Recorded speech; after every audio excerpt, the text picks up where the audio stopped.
Ayan guys, mag-uulam tayo ngayon ng bangos. Ngayong gabi, magtitinula tayo guys. Mataba ang bangos ngayon, oh, tingnan mo.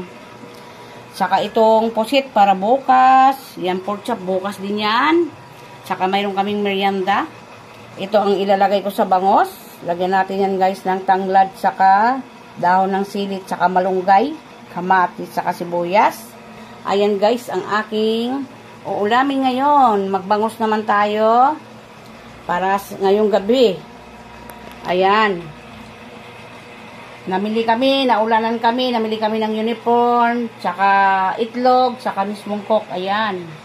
Ang aming pinamili ngayon guys, mga gamit ng mga bata sa school, mga uniform ng bunso ko.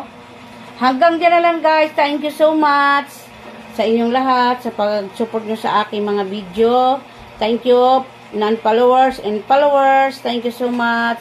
Mag-iwan lang po kayo ng bakas dito sa aking video para mabalikan ko kayo. Thank you so much guys. God bless sa atin lahat.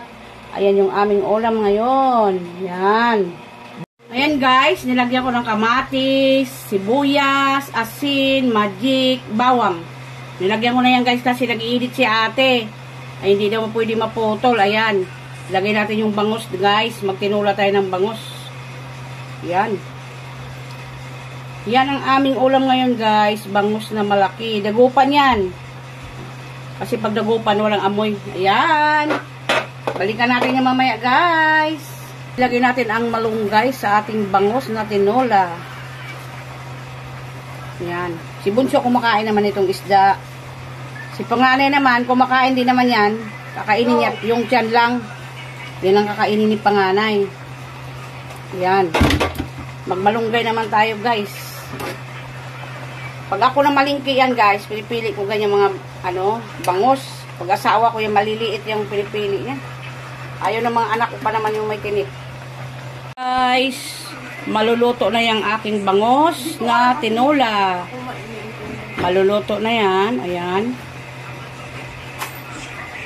Buusok-usok pa yan guys. Ayan.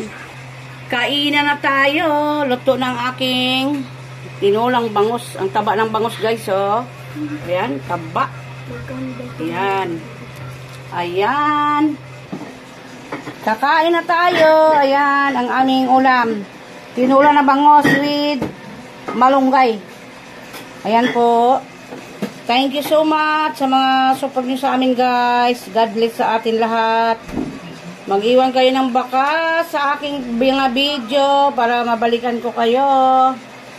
Pag may oras ako, babalikan ko po kayo. Busy pa ako ngayon. Thank you so much. God bless sa atin lahat.